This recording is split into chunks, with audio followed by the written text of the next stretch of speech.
¿Qué es UI Design y cómo puedo mejorar mis oportunidades laborales? Primero que nada, hola. Yo me llamo Susana López, soy diseñadora de productos digitales desde hace más de 10 años. He trabajado para todo tipo de industrias, he trabajado para industria automovilística, de telecomunicaciones, industria bancaria, he hecho diferentes tipos de websites, de plataformas digitales, de contenidos digitales para marcas y tengo ya bastante experiencia en el lado específicamente de Product Design.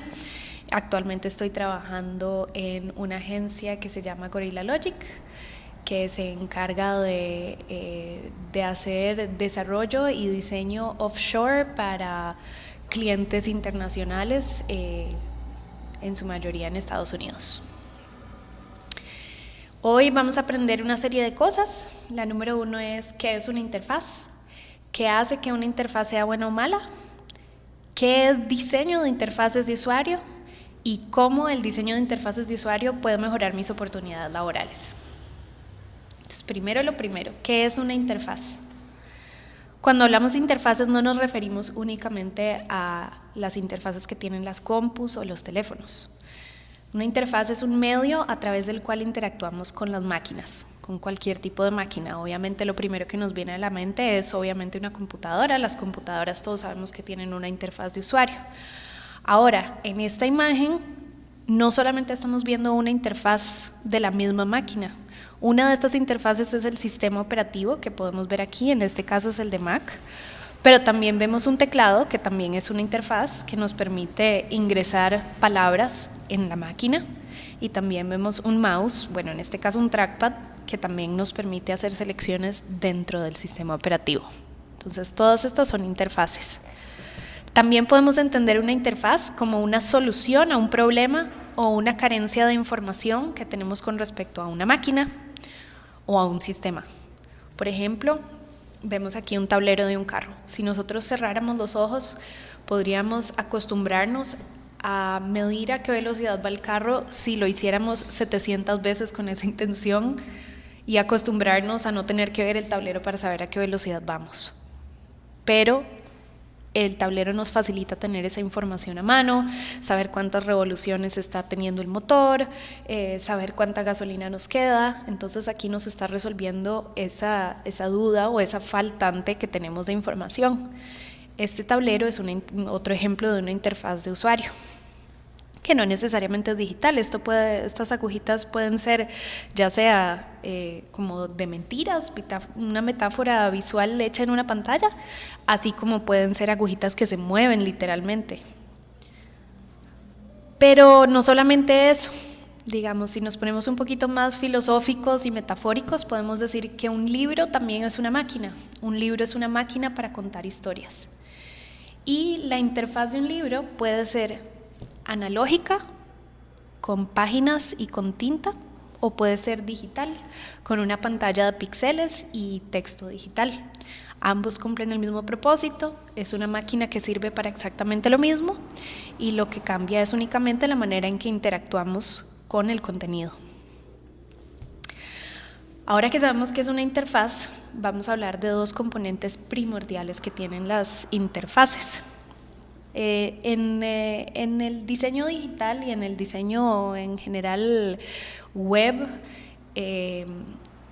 se habla mucha terminología en inglés, pero vamos a, en la medida de lo posible, traducir las palabras que se utilizan. Entonces, estos dos componentes primordiales son el número 1, affordances, que más o menos literalmente traduce a posibilidades, pero ya vamos a profundizar un poquito más acerca de qué son los affordances.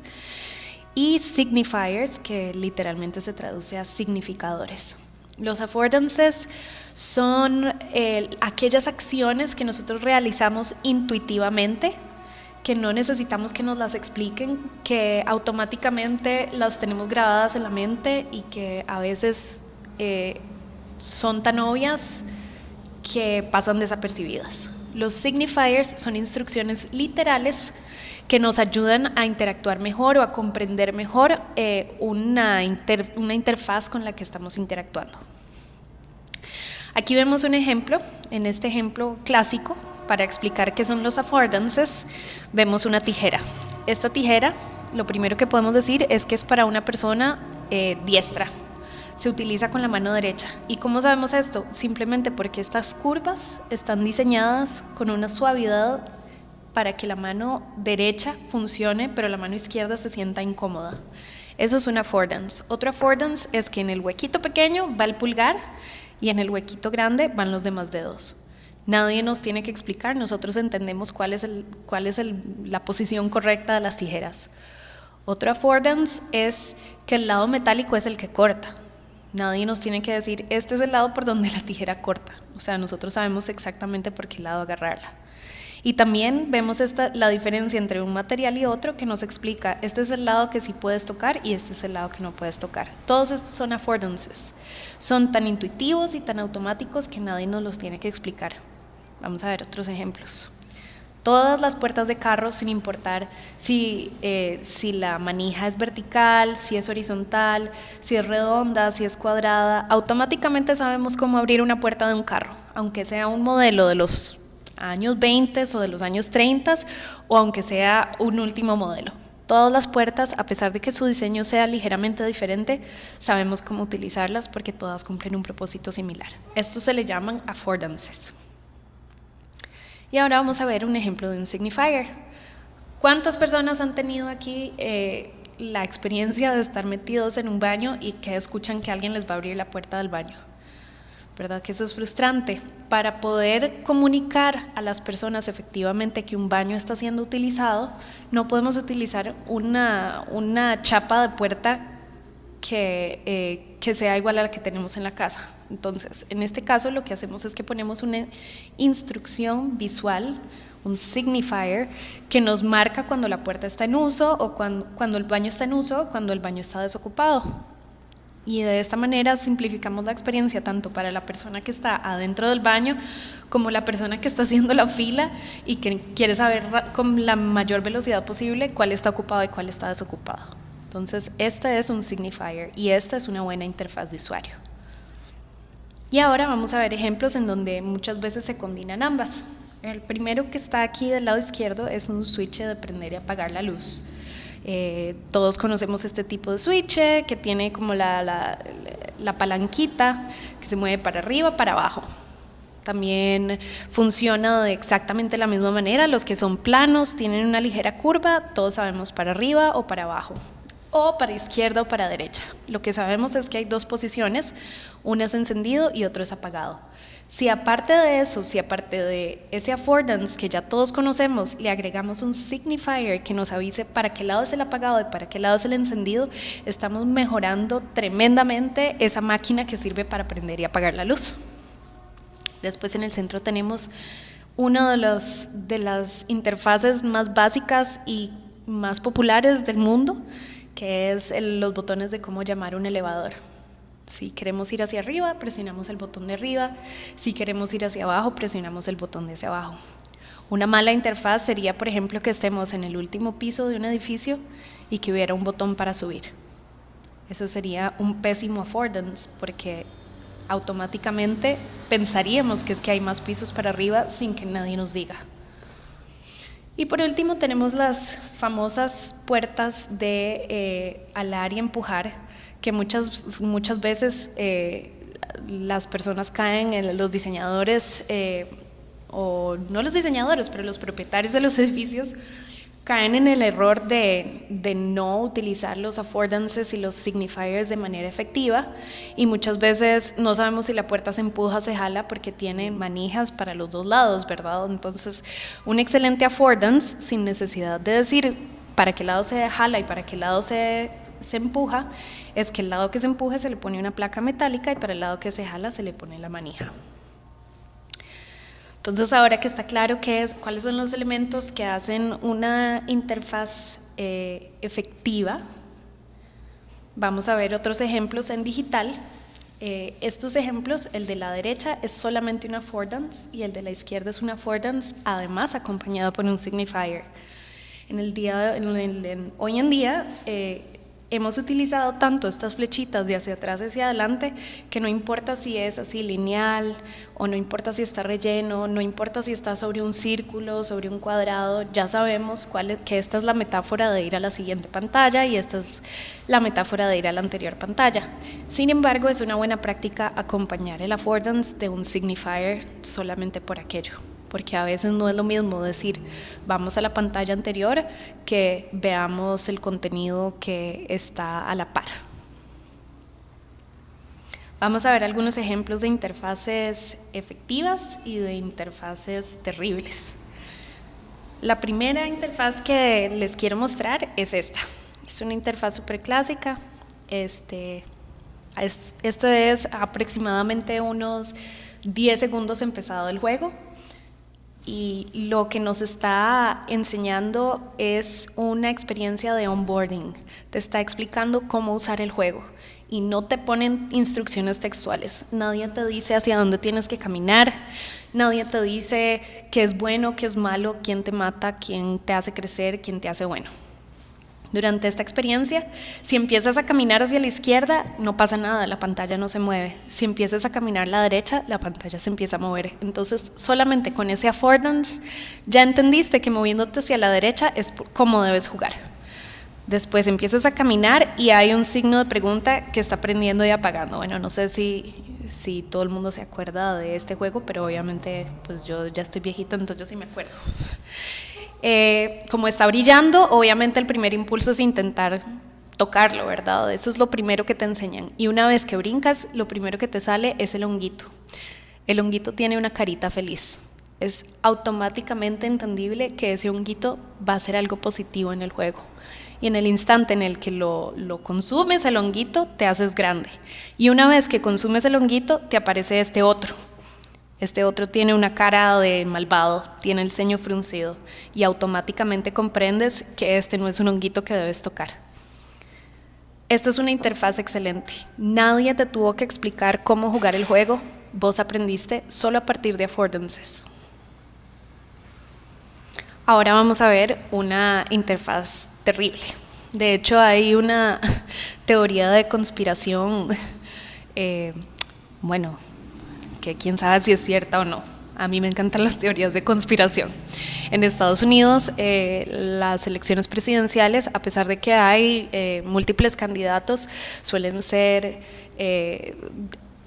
grandemente divididas entre el Partido Republicano y el Partido Democrático. Entonces esas son las dos primeras opciones que hay en una balota, ¿verdad? Y aquí vemos que el diseñador intentó poner todo, intentó encontrarle espacio a todo, las tipografías están claras, etcétera, etcétera. Primero aparece el Partido Republicano, después aparece el Democrático y después aparecen los demás partidos que tal vez no tienen tanto peso como esos dos, pero aparecen listados inmediatamente debajo. Sin embargo, a la hora de votar, la balota del republicano es el primer circulito, pero del democrático no es el segundo circulito, es el tercero. Este año, de la nada, este partido, Reforma, de un momento a otro tuvo un montón de votos. Y se sospecha, dice la teoría de conspiración, que es que hay mucha gente que quería votar por el Partido Democrático y marcaron el segundo circulito. Entonces, a pesar de que pusieron un signifier con la flechita diciendo de cuál circulito tenías que marcar, el affordance me dice que el segundo circulito es el del Partido Democrático. Eso dicen, ¿verdad? Sin embargo, esta es una terrible manera de acomodar las cosas. Vamos a ver una de mis interfaces favoritas, la interfaz del iPod clásico.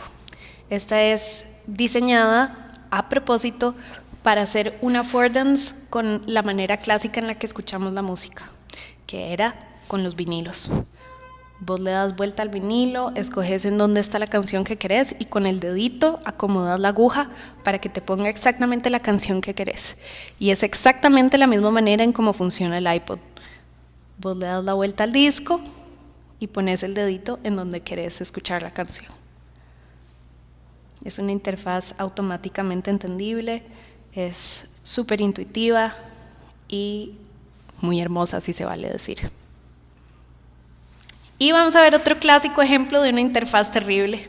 Esta es una, no sé si se acuerdan del chasco de Miss Universo 2015, que anunciaron a la Miss Universo que no era. Obviamente Steve Harvey recibió este papel y como aquí en el continente americano leemos de izquierda a derecha y de arriba a abajo, lo primero que vamos a ver obviamente es esto, y esta esquina es lo último que vamos a ver. Aparte de eso estamos brincando, acá no hay nada, no hay nada, no hay nada, no hay nada, no hay nada, no hay nada, no hay nada, no hay nada, y aquí hay algo. Cuando Steve Harvey leyó esto, en medio de la presión de estar en medio de cámaras y en medio de todo el público y de saber que hay millones de personas alrededor del mundo que lo están viendo, él leyó segundo, primero, y anunció a Colombia como si hubiera quedado en el primer lugar. Esta es una terrible interfaz. ¿Cómo se hubiera resuelto esto? Simplemente moviendo Miss Universo al lado izquierdo. Solamente con eso ya se entiende que hay algún contenido que está después de este y que probablemente es relevante saber que esa es la ganadora. Es un chasco que, aunque parezca una obviedad o que la solución sea así de sencilla, pues le puede haber pasado a cualquier persona. Entonces, por eso es muy importante aprender a diseñar interfaces eficientes y tener en consideración todas estas cosas, todos estos affordances y estos signifiers, y también comprender la manera en que piensan las personas que van a estar interactuando con las interfaces. Vamos a hablar un poco de la evolución de las interfaces digitales. Primero teníamos Command Line Interfaces. Esta es como la de Matrix, que son puros números y letras. No sé si alguien se acuerda de de cuando teníamos DOS y la manera en que teníamos que interactuar con las computadoras era súper específica. Teníamos que saber las palabras que había que ingresar y si no, no podíamos interactuar con la interfaz. Era codificada y era estricta. Bueno, es codificada y es estricta porque todavía tenemos interfaces de comando lineal, Command Line Interface. Por ejemplo, el lenguaje CSS y HTML y JavaScript y todos estos lenguajes de programación funcionan a partir de un Command Line Interface. Después de eso evolucionamos a Graphic User Interfaces, interfaces de usuario gráficas. Son metafóricas y son exploratorias. Por ejemplo, en un sistema operativo vemos el foldercito que nos ayuda a comprender cómo están en esta máquina de unos y ceros metidos los archivos. Nosotros ya casi que por defecto nos imaginamos que son papeles que están adentro de una carpeta, pero realmente no es eso, son unos y ceros. Entonces, la interfaz gráfica nos permite entender a partir de metáforas cómo se comportan nuestras máquinas. Y últimamente, en las últimas décadas, nos hemos estado moviendo hacia Natural User Interfaces, interfaces de usuario naturales, que son intuitivas y directas. Y estas se refieren a, por ejemplo, Siri o Google o Alexa o todos estos dispositivos a los que nosotros simplemente les decimos qué hacer. Un ejemplo que yo siempre doy cuando estoy explicando la diferencia entre una interfaz natural y una interfaz gráfica es si le queremos explicar al abuelito cómo buscar una receta de galletas. Si nosotros le queremos explicar al abuelito cómo buscar una receta de galletas en una interfaz gráfica, tenemos que decirle: ve, abuelito, mueva el mouse es ese aparatico, sí, vea que cuando usted lo mueve se mueve la flecha, ok, listo, ya entendió, ok, bueno, haga clic ahí donde dice Chrome o donde dice Firefox o Dios guarde Internet Explorer, y entonces el abuelito ya hace clic. Ve, abuelito, váyase a la barra de arriba y escriba Google se escribe G-O-O-G-L, no, abuelito, G-O-O, le faltó una O, eso, ya pudo, abuelito, ok, listo. Métase ahí, vea, ahora en esa barrita escriba receta galletas. ¿Ya lo escribió, abuelito? Ok, ahora dale buscar. Y uno se imagina al abuelito buscando la receta otra vez y el abuelito hecho un colocho y uno recibiendo llamadas del abuelito. ¿Cómo era? ¿Dónde era que yo tenía que escribir esto? ¿Cómo era que se llamaba el lugar? Venga, me explica otra vez, por favor. Una interfaz natural, uno le dice al abuelito: ve, abuelito, usted dice: Alexa, dígame la receta de las galletas.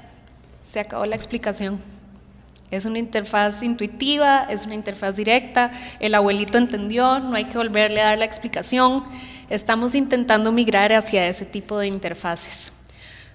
De una manera sutil, las tablets o los smartphones son interfaces naturales, porque en lugar de tener que usar el mouse, nosotros ponemos el dedo exactamente donde lo necesitamos. No tenemos que hacer el proceso cognitivo, por más automático que ya sea para nosotros en el siglo XXI, de mover la mano y ver que se mueve el ratón y después hacer clic en algo, sino que simplemente lo tocamos. Esa es una manera de interfase natural, o incluso estos nuevos trackpads de las compus, que si uno se fija realmente no se mueven, pero tienen una leve vibración que te hacen sentir que estás tocando algo. Entonces todas estas nuevas maneras de interactuar con las máquinas también son una forma de interfase y se les llama de interfaz y se les llama interfaces naturales. Nosotros en nuestro oficio estamos un poco en medio de estas últimas dos. Aquí vemos un ejemplo de una interfaz de comando de línea. Como pueden ver, es súper rígida y súper estricta. Aquí vemos un ejemplo de la interfaz gráfica. Vemos muchas metáforas, como por ejemplo vemos el engranaje para ver cómo configurar. Vemos un parlantico para configurar el sonido, etcétera, etcétera.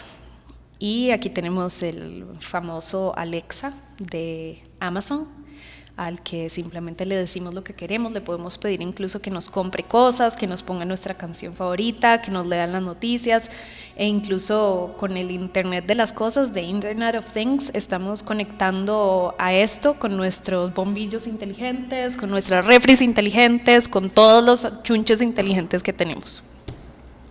Entonces, ¿qué es el diseño de interfaces de usuario? Es el ejercicio formal, continuado e iterativo. Iterativo quiere decir que uno nunca termina de diseñar. Uno se sienta y uno cree que terminó, pero nunca termina porque todo se está actualizando y todo siempre se puede mejorar y hacer más sencillo, ¿verdad?